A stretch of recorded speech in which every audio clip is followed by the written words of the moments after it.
In all evils, adultery is the first. Is masturbation considered adultery and creates karma? Welcome back everyone to Mind Podcast. In all evils, adultery stands at the forefront. In the past, everyone knew about the scandal involving Miss X and the wealthy tycoon Y, related to a sexual contract.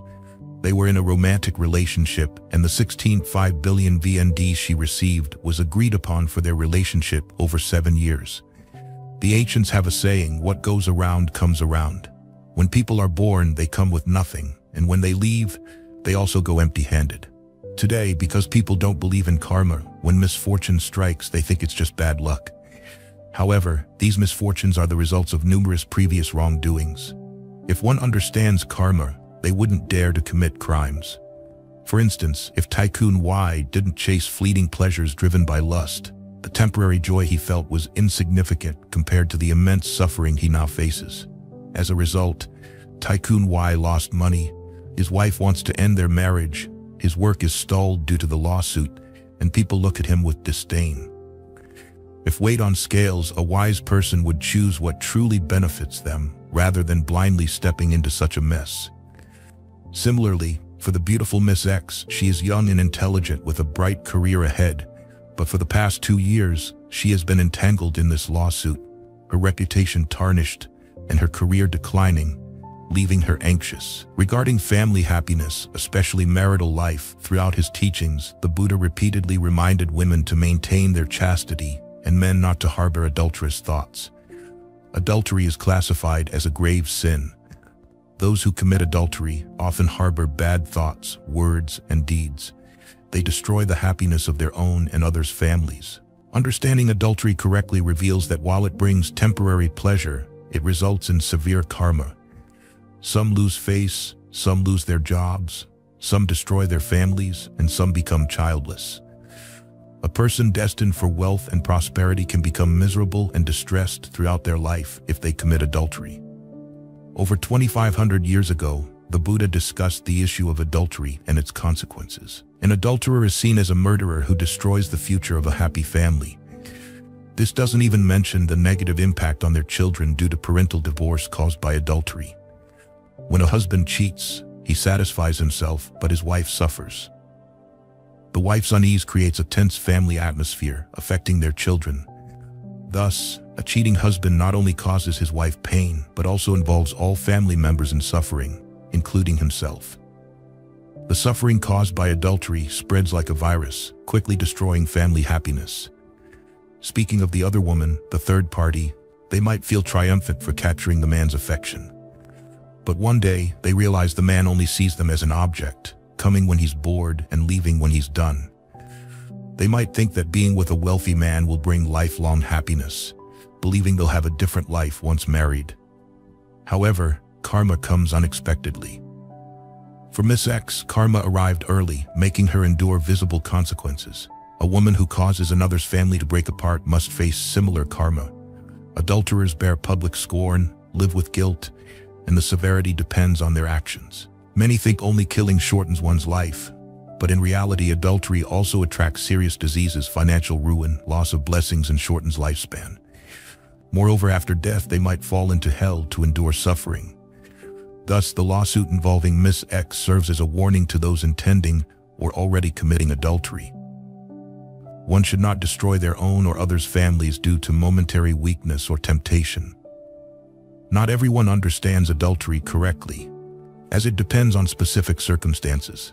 However, generally, compassionate, ethical, and morally cultivated people maintain a pure and respectful mind. They use purity to nurture their virtues and righteous thoughts to resist evil desires. Ignorant people, focused only on current benefits and desires, lack foresight and easily commit adultery. Some lose their lives, some lose their positions, some destroy their families, and historically, some even end their lineage. The virtuous person knows this is a great misfortune and strictly avoids it, thus maintaining their virtues and enjoying blessings. In contrast, the petty person sees it as great happiness and falls into it, resulting in evil consequences. Fortune or misfortune doesn't come naturally, but is the result of past actions. Moreover, indulging in lust and sensual pleasures comes very quickly. Nowadays, people chase temporary pleasures, forgetting core values, becoming ignorant. Only those who lack fear dare to act indulgently. If they don't repent, they will face karma's punishment. They might deceive others but can't deceive themselves. Knowing they've done wrong, they feel anxious and disturbed. Additionally, everything they do is known and recorded by deities, even the smallest details. The virtuous person always behaves properly, even when alone, knowing that deities observe from above. Even in darkness, without anyone around, they don't dare indulge in desires and maintain strict self-discipline daily. The ancients have a saying, "In all evils, adultery stands first." The harsh outcomes of those who engage in adulterous acts have been witnessed and passed down through generations. As soon as the thought of lust arises, various evil intentions follow, leading to sinful actions and the destruction of all virtuous thoughts. Such lustful desires can even lead to the intent to harm others to satisfy oneself, eroding one's integrity and moral values. The ancients also said that a person who cultivates even a single pure thought receives blessings from the heavens.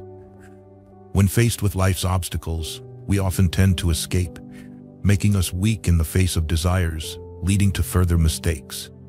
If we understand that indulging in desires cannot bring true happiness, we will recognize that it often leaves us feeling empty or guilty, having lost our direction. Persisting on a wrong path only leads to more suffering. Therefore, it is wise to turn back and start anew. If one cultivates themselves enough to recognize that in all evils, adultery stands first, and thus resists lustful desires, they can unexpectedly bring great blessings upon themselves. Ancient Chinese texts record numerous examples of this, serving as timely warnings for people to control their desires, restore their conscience, and cultivate virtue, becoming pure and noble individuals. Only by correcting oneself can one regain fortune and avoid disaster. During the Ming Dynasty, there was a scholar named Sun Hao. His family was poor, so he had to cross the river to teach and make a living. Later, he worked for the Zhang family on West Street, doing clerical work in exchange for food. One late night, a maid from the Zhang family secretly came to Sun Hao's room.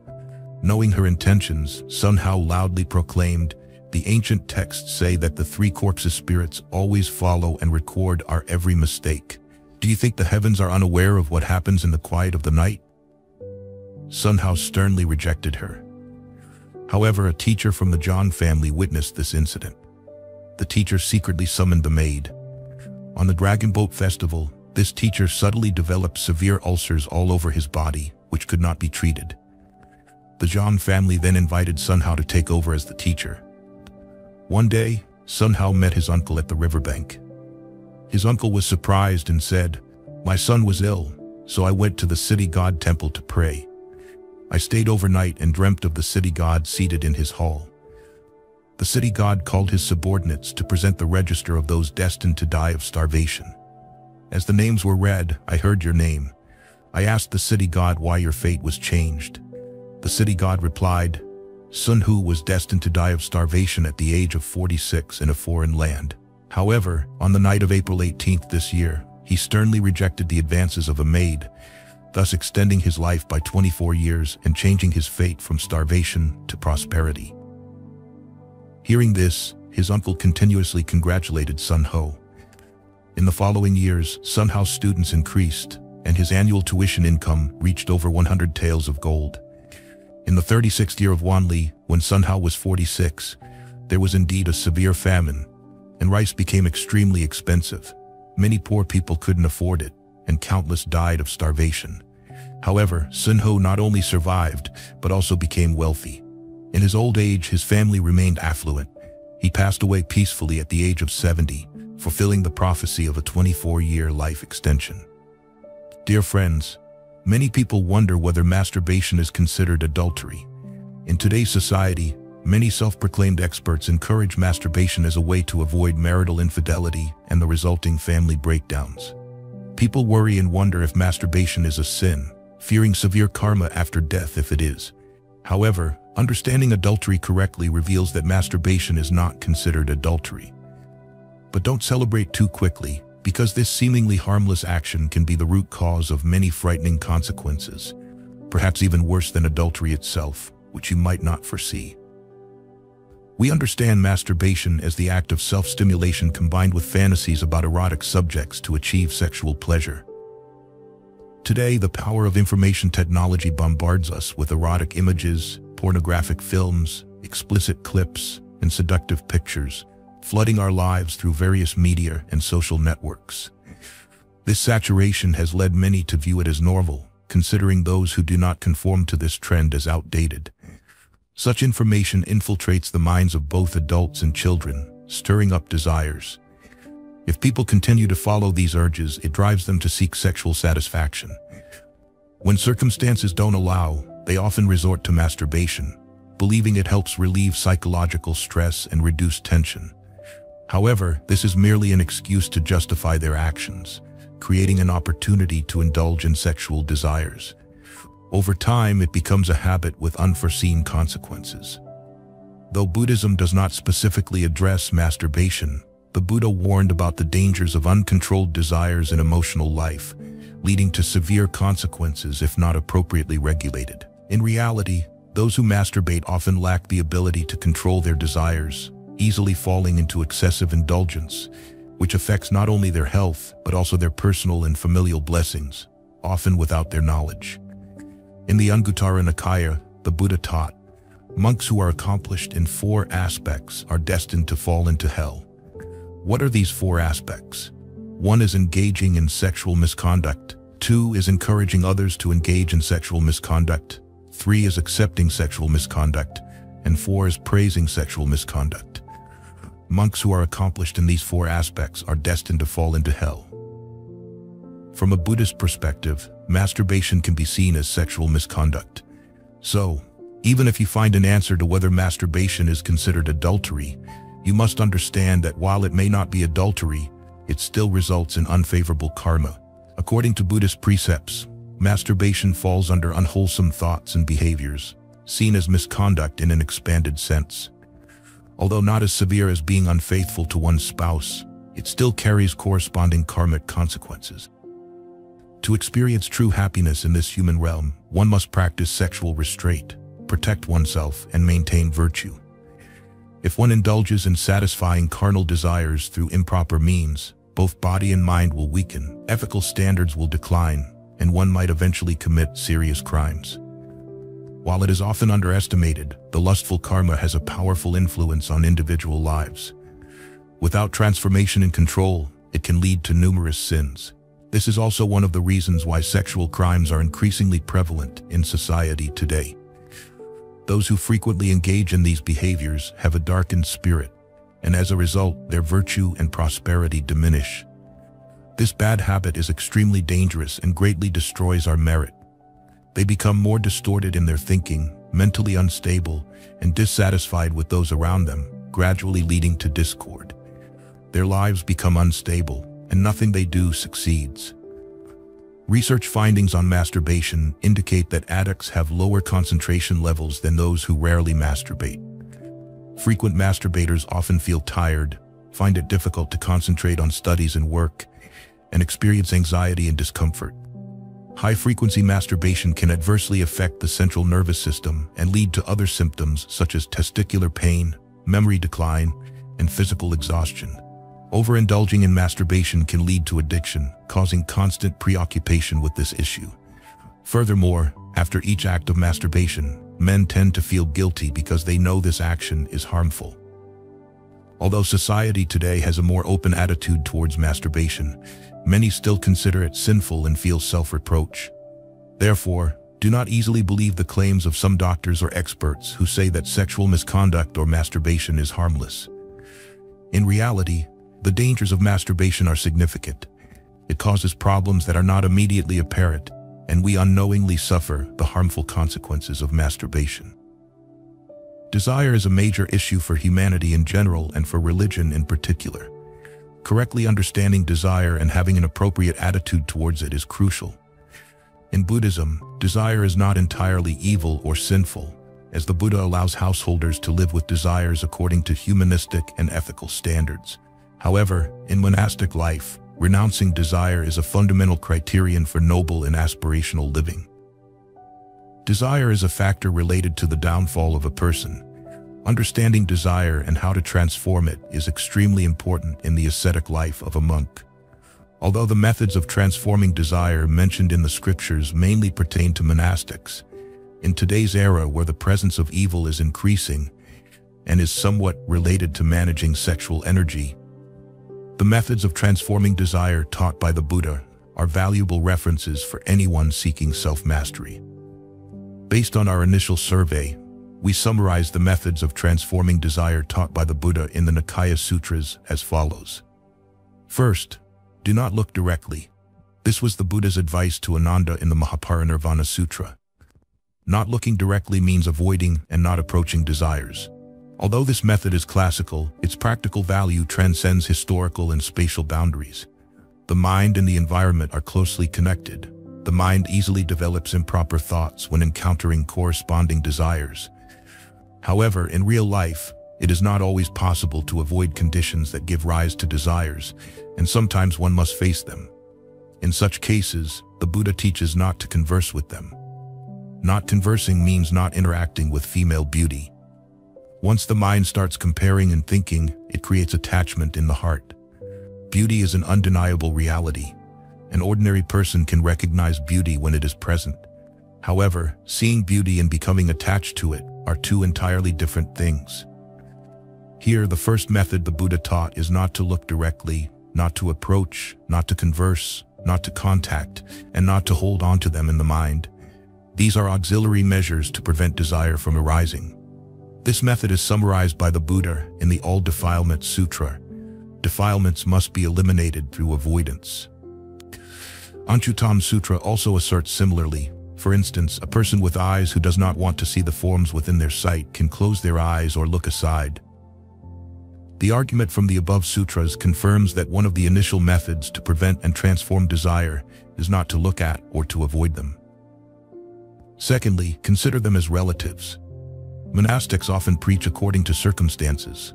So encountering women on their alms rounds and sometimes having to preach to them is a common event in many scriptures. The case of Venerable Pindola is a typical example.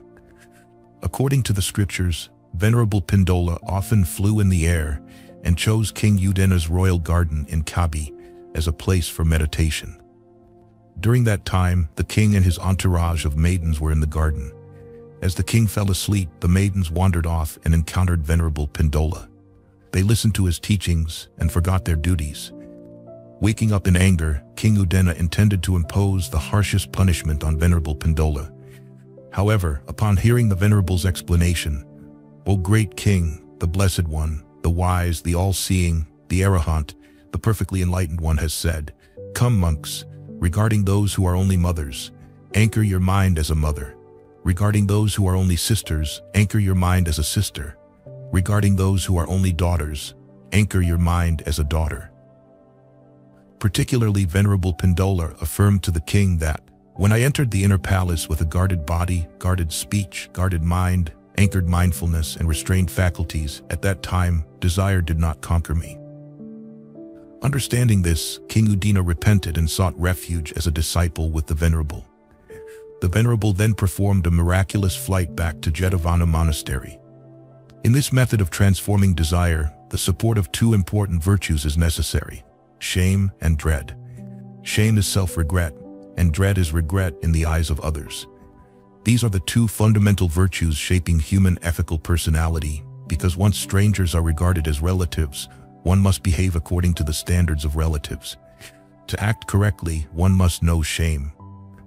According to the Anguttara Nikaya, these two virtues protect the world. Thanks to these virtues, one can recognize who is a mother, sister, wife, or relative. Living as a human being, one must know shame and dread. Without shame and dread, the world's moral order will fall into chaos, similar to the behavior of goats, chickens, ducks, pigs, and dogs. As mentioned in the Ambalathika Rahulovada Sutta, if a person lacks shame and dread, there is no evil they would not dare to commit. The metaphor of a young man who loves jewelry but is forced to wear the carcass of a dog, snake, or animal around his neck, always feeling disgusted and ashamed, is an impressive image of using the energy of shame and dread to reduce and transform desire. The third method is contemplating impermanence and impurity. Contemplating the decay of the body is an effective method for transforming desire. According to the Great Painfulness Discourse, the Buddha taught the monks the contemplation of a beautiful woman's life. According to the Buddha, one should focus on observing the maiden from her youthful prime to her old age with a wrinkled face and pale limbs. The contemplation should focus on her sickness, dirtiness, and lying in her own waste. Particularly, contemplate the changes in her body after death when it is thrown into the charnel ground. This is when insects and worms eat away at her body, and in the end, only a white skeleton remains. According to the Dhammapada commentary, by pointing out the reality of impermanence and impurity, the Buddha converted the devotee Rupananda. Many bhikkhunis in the Theragatha also attained liberation through these two contemplations. The contemplation of impermanence appears very frequently and is used in many contexts. The dialogue between the Buddha and Rahula also falls into this category.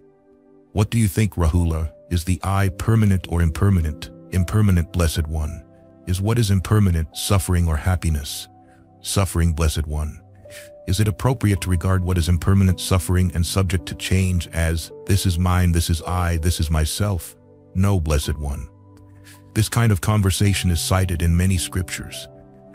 In the Satipatthana Sutta and the Kayasati Sutta, the contemplation of impurity is detailed and clear. According to the Buddha, one should contemplate the 32 impure parts of the body, from hair, nails, teeth, etc., to feces and urine. Practitioners must observe these 32 impure parts thoroughly and skillfully. The level of proficiency in contemplation must be similar to recognizing a small grain of rice in a pile of mixed grains poured out on the floor. Contemplating and maintaining awareness of the body's impurity will create superior self-control. For a practitioner proficient in impurity contemplation, they cannot find beauty, attraction, or allure in any human body, whether female or otherwise. The shocking story of Bhikkhuni Subha, who was harassed because of her beautiful eyes and gouged out her eye to give to her obsessive admirer, causing him to flee in horror, shows the proficiency in the contemplation of impermanence and impurity of the body. Proficiency in this contemplation eliminates worldly thoughts and desires. Contemplating the nature of desire, deeply contemplating its nature, is discussed in vivid metaphors from the Patala Sutta and others. For example, desire is like a bone and a hungry dog. A bone stripped of all meat, and the seeker of desire is like a hungry dog trying to find something to eat from that bone. No matter how hard it tries, the dog cannot satisfy its hunger with the bone devoid of any nourishment. Some interpretations even expand on the image of the hungry dog, bleeding from the mouth due to its efforts, licking its own blood, and mistaking it for nourishment from the bone, leading to its own exhaustion. Secondly, desire is like a piece of meat in a flock of hawks. The story tells of a hawk with a piece of meat being attacked by other hawks with sharp beaks and claws. Only when it lets go of the meat does it find peace, while those holding onto the meat suffer. From this event, the Buddha's previous life reflects that our desires are like pieces of meat. Whoever grasps them suffers, whoever lets go finds peace. Thirdly, desire is like a prisoner near a burning pit. A burning pit of coals with a prisoner being dragged towards it by two strong men. Faced with the pit's heat, the prisoner will struggle to escape the strong men's grip. A similar story is told in the Anguttara Nikaya, where the Buddha cleverly asked the monks, "What do you think, monks? Is it better to embrace and sit or lie near a large burning fire, or to embrace and sit or lie near the soft, youthful limbs of a noblewoman, a Brahmin woman, or a householder's daughter?" After hearing their response, the Buddha confirmed that when the mind is foul, filled with desire and unclean, suffering and misfortune are worse than being thrown into a burning pit. Fourthly, desire is like climbing a tree to pick fruit. There's a fruitful tree sought by many. After a series of efforts, they find the tree. Some climb high to pick fruit, while others try to gather what is within reach. However, those who cannot climb but still crave the sweet fruit will cut down the tree to satisfy their desires, unaware that their actions endanger others. A similar meaning is found in the Udana Sutta. The story tells of two groups infatuated with a courtesan, fighting fiercely with dangerous weapons, resulting in many deaths and near-death suffering. The Great Painfulness Discourse also tells a similar story.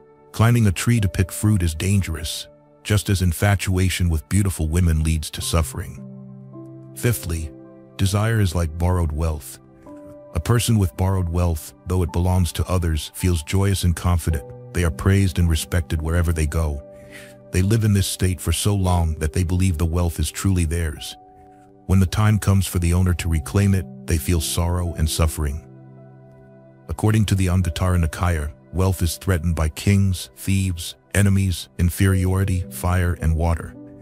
Here, beauty and happiness are merely the result of many factors combined, as life is a blend of interdependent elements. Clinging to them inevitably leads to distress and suffering. Dear friends, when desire reigns, suffering follows. The interdependence between desire and suffering is a harsh reality pointed out by the Buddha to humanity. The peril of female beauty is a painful experience marked in many historical records. For an ordinary person, it takes significant effort to master and overcome the challenge of female allure. For a monastic with the vow of self-liberation and helping others, their ideal journey does not include traces of desire. The nature of desire and the methods of transforming it have been clearly taught by the Buddha. The success of transformation depends on each individual's focus and effort.